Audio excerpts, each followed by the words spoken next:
All right, we're here, part 3 of our interview podcast with the Louis Knight from Narberth, PA, and American Idol contestant, talking about the truth about American Idol and your experience that you had. So this is your truth, right? Yep. This is your experience. We left off on the last episode. If you guys haven't seen it, check it out. We've done your initial how you got introduced to Idol, how they reached out, your initial audition. We went through Hollywood Week, and we are now up to the point of going to Hawaii. Yeah, I mean, it's just so great to see you guys again. It feels like it's been forever. I know, forever. So not like we just... I even changed my shirt. I did change my shirt. We didn't think of that, did we? I know, no. It's like, yeah. But,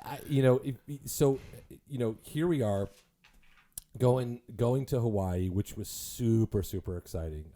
That was... Yeah, I mean, getting ready for that was a little bit different because this is where Glenn and I had really big concerns.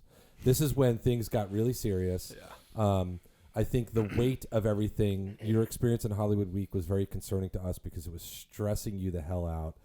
Is an understatement. Yeah, and so you came back.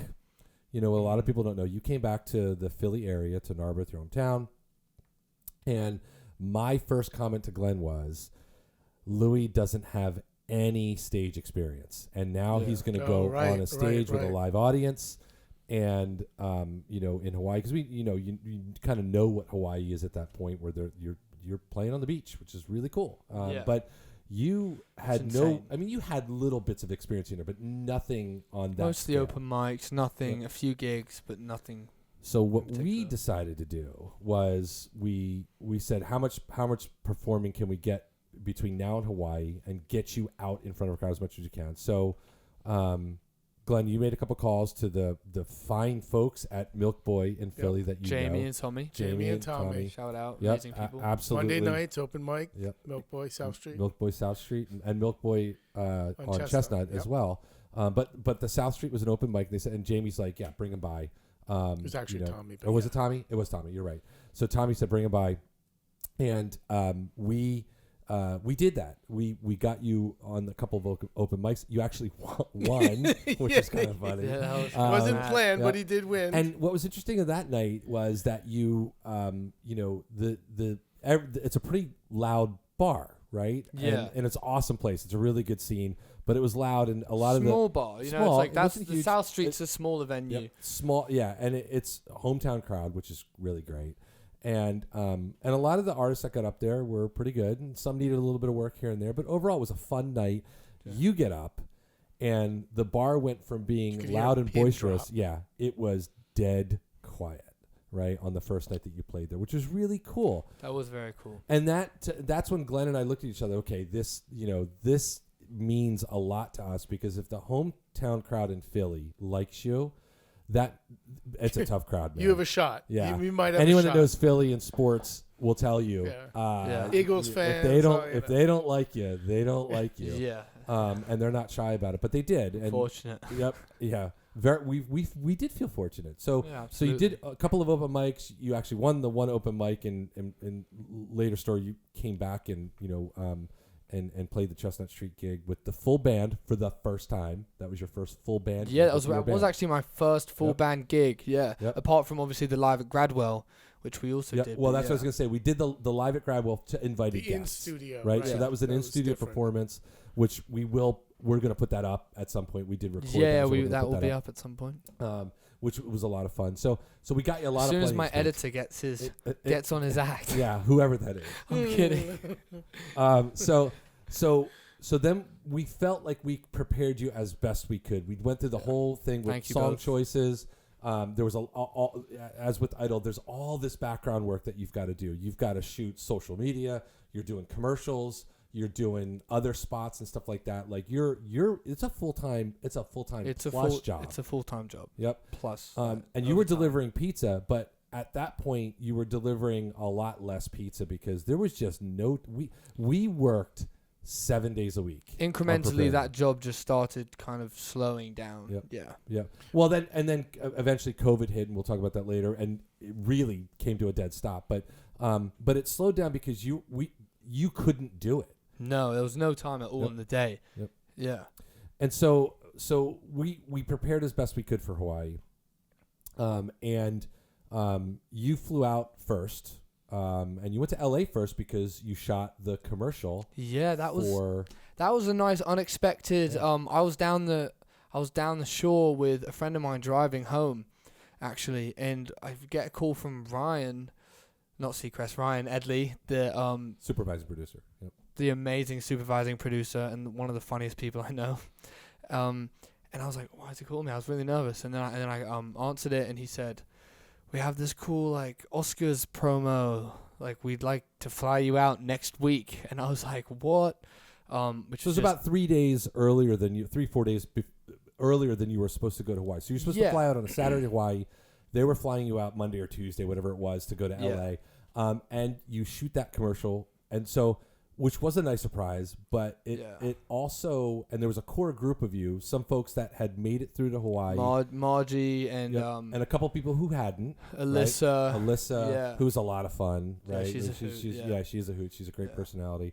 And so, what was that like? You were shooting, this was really the first time where now it's a production. Yeah, I mean, this is that a was professional insane. soundstage. We were in Disney Studios.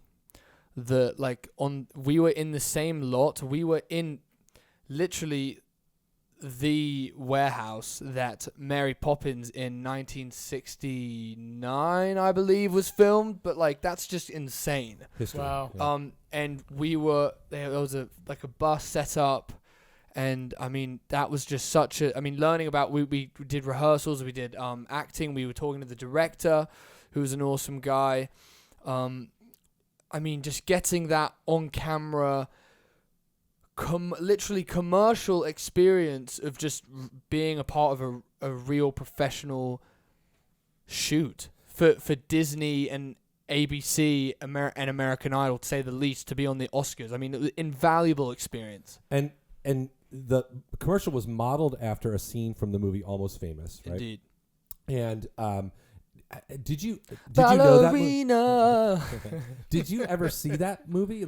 We watched the Be scene, honest. But had you I seen honestly the movie? hadn't. No, it's Camera Crow. It's great. And I still haven't. Movie. That was one of the things that I meant to do, but never got around to. I meant to do it when we found out about it, but then just everything with Idol kind of took my attention away, and I kind of never got a chance to. And what was your line in the commercial? Ballerina, as English as I could possibly make it sound. I know. Or my mum would kill me. You, some of the comments that I got from friends that saw the commercial, they're like, he was overly English when he was singing it. It was almost forced, but you had a lot of fun. That could have been Yeah. Could have been a lot of things. Almost forced instead of almost famous. Yeah. So you went out early, shot that commercial, and then went to Hawaii. Then we flew out to Hawaii, and that was just, as soon as you get there, it's just absolutely beautiful. And I never thought I'd be going out there till I was 40 and was able to have some, a family and some money. Right. like what Cliff did. Yeah, right. Well, yeah, I brought my family with me, and you're at Disney's Aulani Resort. I had breakfast with your family every morning. Yeah, we did. It was awesome. We had a lot of fun. Wonderful cook. Thank you so much. I taught you how to make eggs. Gordon Ramsay. That's my claim to fame. Please put him on MasterChef. Right. That's great. So you're out in Hawaii at Disney's Aulani Resort, which they made us say that all the time. It wasn't that you couldn't say that I'm at Aulani. It's Disney's Aulani Resort. You had to say it over, and there was a lot of that. You better not mess up those hashtags either. He's still doing it, and Gina said that his wife said that he wakes up and he sometimes says that. I do. The point being is between the shooting of the commercial and then getting to Hawaii with the top 40. This is where you were sort of introduced to the business of Idol and the music business, the real business side of it, a little bit. But now it became very, very real. There's not a lot we can talk too much about, but we can say that this is when we found out what the contract negotiations were going to be like, even though it didn't start yet.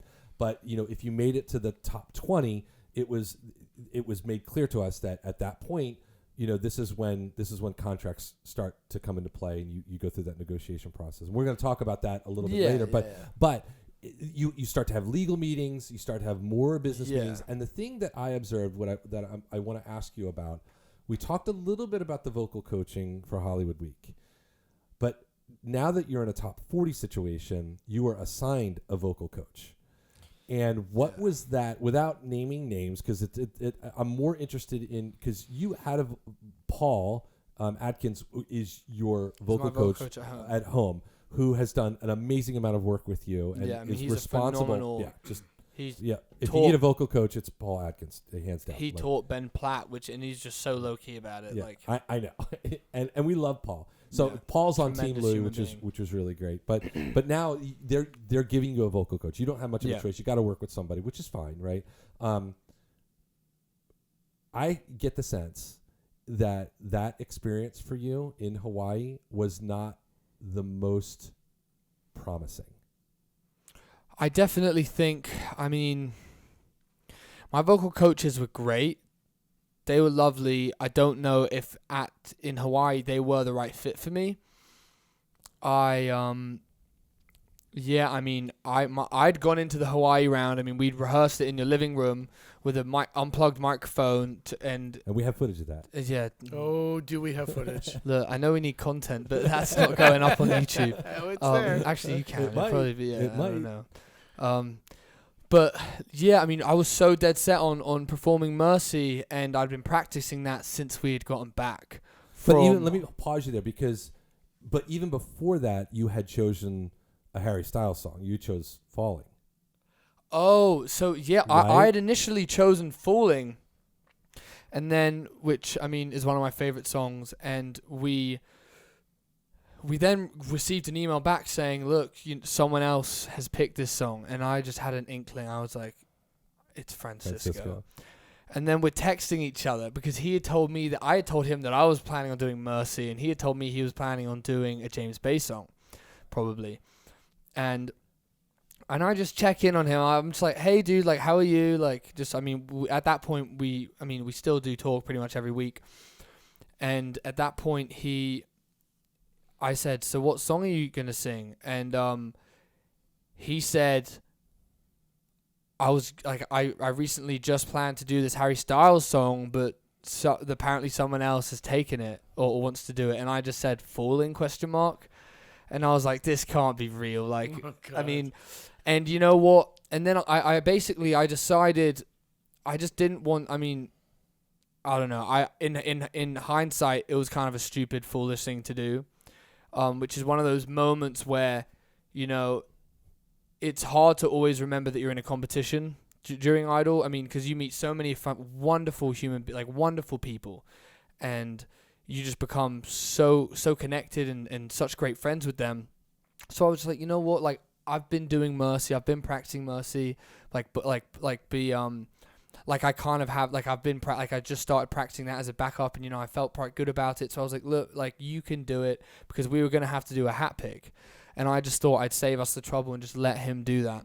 And I've never been very lucky at hat picks anyway. Well, you were in the next few. Later on, which, yeah. But a lot of people don't know that. When there's a conflict, when artists choose the same song, whether it's 2 artists or 3 or 4, they do a hat pick. Yeah.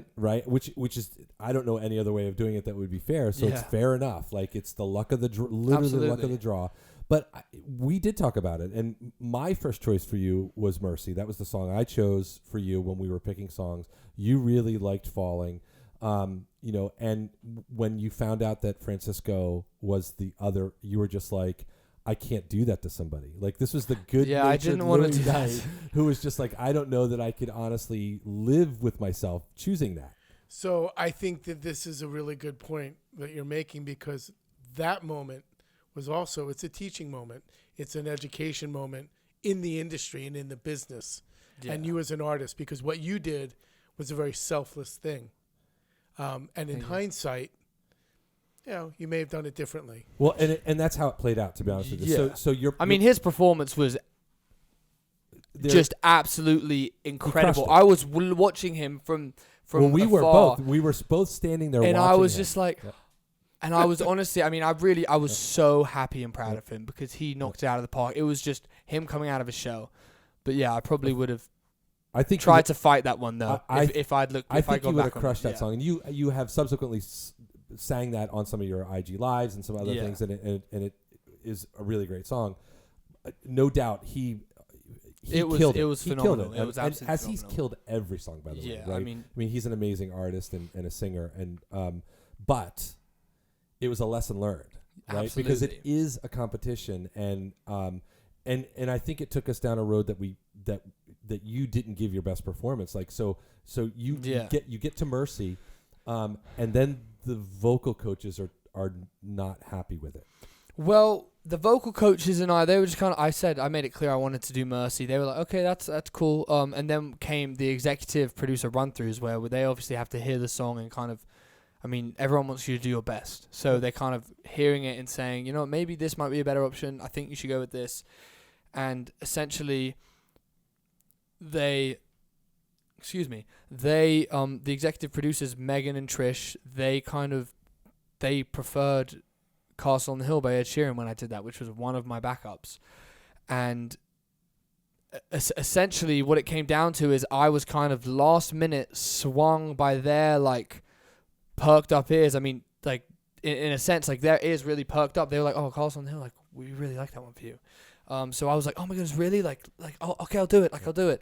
And that's not on them at all. I mean, that's just decision making. And I've learned that, you probably shouldn't. You should stick to your guns. You shouldn't just sway into something else at the last minute. That's something that's, I mean, we talked actually a lot about that because we talked about that in Hollywood Week. Remember? Because when you wanted to do Lewis Capaldi, you actually wanted to do something else other than the Lewis Capaldi song. I wanted to do my unreleased original called London. You wanted to do London, and I talked you out of it because your nerves were shot and stuff like that, and I needed you to do a song that you felt super comfortable with, and you wound up killing that song. I think it was so raw and emotional in Hollywood. Thank you. You know what you did with that song, and we were sort of coming into that same situation. I didn't like Castle on the Hill. I don't think Glenn really liked Castle on the Hill. We really liked Mercy. We really liked Falling, but that decision was done and over with, and we moved on. Yeah. But you're right. I would make it very, very clear. The performance isn't on anyone but the artist. Without a doubt. At the end of the day, you're up on that stage. Completely on me. We come to the day, the day of the performance. So there's a dress rehearsal that happens in the morning, and I'm sitting there listening to it. And they played a little bit of it on TV, and the first thing, and I called Glenn afterwards.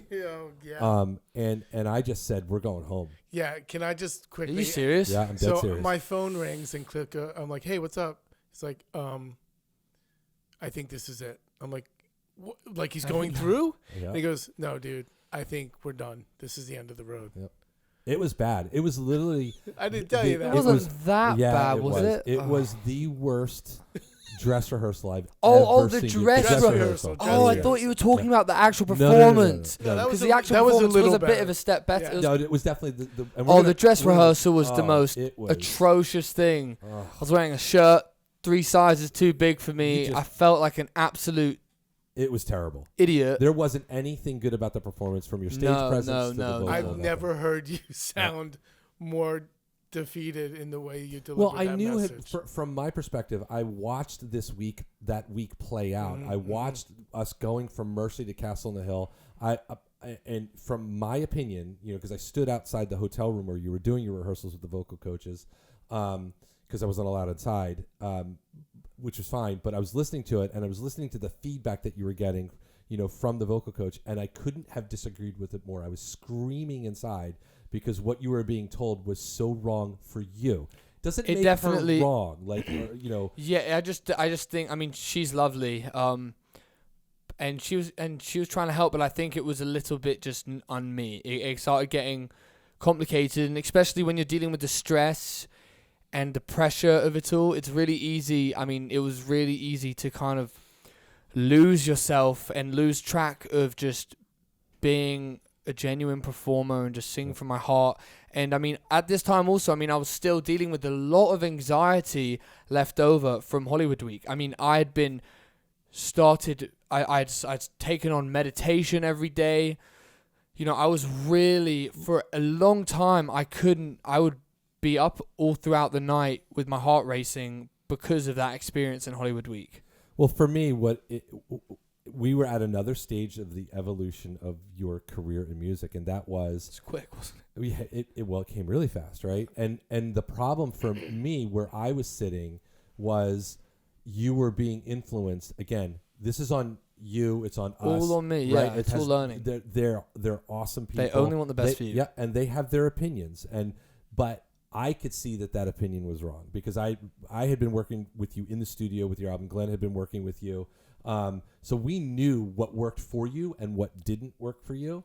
And I knew that wasn't working. And I knew that this was going to be a struggle. But there was nothing I could do because and this is where I would call Glenn. I'm like, we can't, if I were to start to interject and disagree in the short period of time we've had, it would have created so much conflict that I think the performance would have been even worse. Yeah. So we just had to run with it. We had no choice at that point. We just had to run with it. And again, it is all on you. It was. I mean, it wasn't anyone else's fault. Yeah. But you, with a vocal coach, it's much like it's a coach in anything. You have to find someone that is going to know you. And how do you know somebody in 3 days? Yeah, I mean, it's impossible. Let me just, because we'll get to this in the next episode, but the vocal coaches that you had in the finale towards the end of the show, you could tell. I mean, I would listen to the conversations you would have with these guys. Yeah. And they had switched at that point. Right, they had yeah. switched, right. Yep. And they got you. Yeah, and we'll talk about Nick and Justin later. Yeah, my absolute... Yeah. But there was a my difference. absolute homies. There was a big difference. And that's where, no one's pointing a finger saying it, but you how do you get to know somebody in 3 days and know their vocal style and what they're capable of? All you can do is push them into the performance, and that's what was happening, and it wasn't good. And just to try to like, gear them up the best they could, and that's exactly what they did. Yep. So let's pick up what happened. Yeah. So we go through that dress rehearsal, and you come out of it. I think. Did Bobby talk to you? I talked to Bobby, I talked to Bobby a little bit, but Bobby Bones a little bit. He was amazing throughout the entire Idol journey as well. He even sent me some messages on Instagram after my audition aired, like great look tonight, bro. And he's awesome, and he was constantly trying to help me out and guide me through it. And not to deviate too much, but I will take this opportunity to talk a little bit about Bobby just for 30 seconds to say that because he gets a lot of hate for some weird reason. Yeah, but if you get to, I don't know him. I talked to him briefly, and it was really great when I talked to him. But if you look at his background, what he's been through in his life, and the things that he's achieved, he's a pretty amazing dude. He's phenomenal. He genuinely is.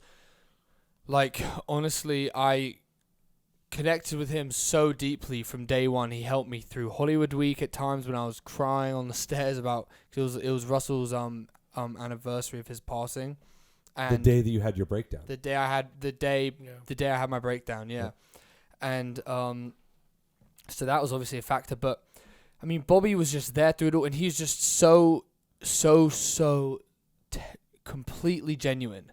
And him and I have really formed a big bond from the get-go since meeting him in Washington, then through Hollywood Week, and he's just such an amazing guy, and he really he looked out for me, and he looked out for a lot of people on the show. I really built a relationship with him. The other thing that happened, and we didn't really know this until recently, because your voice, you were struggling with your voice at that point. You came out of Hollywood Week and your voice was just shot. You were in constant pain. But so was a lot of others. Right? It was either then or during the live shows. I think I had it for a few months. Yeah. I got blood work done recently, about 3 weeks ago. So we're at the end of July 2020 right now. So a few weeks ago, you got your blood work done and found out. I don't know if it happened whether I was during the live shows or whether it was during. I mean, I think it lasted for months. Yep. But I had mono. Yep. And I had no idea. So again, something. So I went through the entire Idol experience through Hollywood performance and then the live shows with mono. And during the live shows, we'll get to that later. because that mono really started to impact But you were me sick. then. I mean, you were really, really sick. I was perpetually sick. And we'll get to I it later. still am a little bit. Never once did we. I mean, we talked about it in the background. But never once did we bring it up to anyone with the show, right? Like we just powered through it because But we had no idea what was going on. We had no idea what was going on. So, but I do think it started to why because your voice was not great and not what we know it to be. When we had recorded in the summer of 2019 when we were recording Small Victories, like your voice was way cleaner and way crisper and like your range was really there and some of those dynamic elements of your voice were gone. And some of it is stress and exhaustion because you are singing every single day. But then you have this element where you start to get sick. I mean, I've now, from singing throughout Idol on mono and not realizing, I've had terrible muscular damage in my throat, which I've been having to go see a vocal therapist. And I mean, it's still not completely better at all. But, I mean, it'll work itself out at some point. But, yeah. So we're dealing with all of these different elements, and we get to that evening, right? So you were going on right around 6:30 p.m. local time in Hawaii, which was kind of a good spot because the sun was setting and it was really, really pretty. But one of the things that we talked about in the afternoon, and I called Glenn on this and said, "Here's what I told Louis to do. I wanted you to go on barefoot." Well, because I couldn't really feel and get into the song so much when I was rehearsing with the band on stage. And, excuse me. And, look at me. We'll edit that out, don't worry. So, but working with the band, rehearsing, I couldn't really feel like I was getting into the song enough. So I was like, what brilliant idea. And we both kind of came to this in conclusion. Maybe maybe I'll go barefoot so I can really feel the stage. Right. Well, I thought that was a brilliant. I mean, suggestion.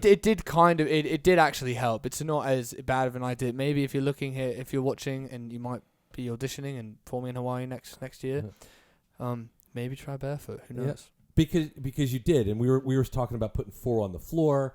Right, and just kind of stomping it out to get it started to get you pumped up. Yeah, it definitely did. It definitely did. We also, a lot of people don't know this, but we also worked on your outfit, on the shirt, because that was the other big thing with the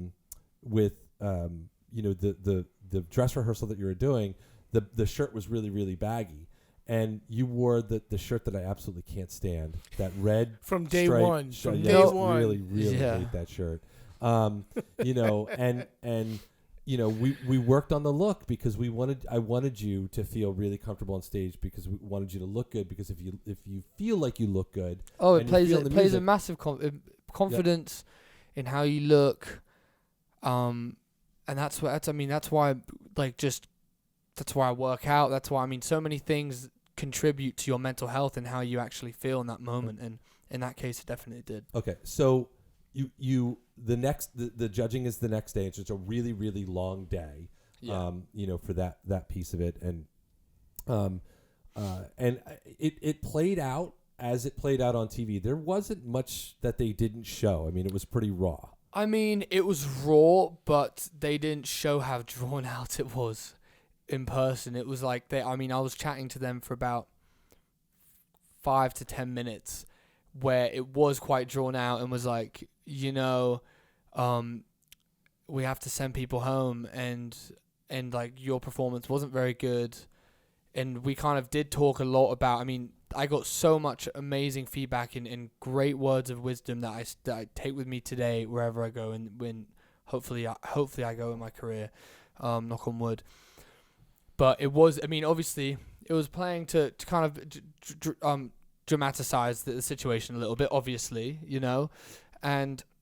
but yeah, I was dead set. I was going home. I was in my seat like, this is it. And I knew. And then all of a sudden Katie starts to turn it back around at the very end and is like, but we like to roll the dice sometimes. And she gave you very specific. There was that one comment about the comment that I really will take with me, which might be the best advice I've gotten on the show, or the advice that kind of stuck with me, was just to get back to singing from your heart and just stay at that place, because I think, and that's, I mean, it's so easy to get in your head and kind of lose sight of what the true reason why you're there is, and kind of with all the other factors that are going on, it's very easy to kind of get dislodged in mentally. And just getting back to singing from my heart was my biggest focus coming out of Hawaii, and will be forever. Did you feel lucky to have made it through, or did it create more stress for without a doubt, but it was this kind of everlasting stress. I mean, it was like the pressure.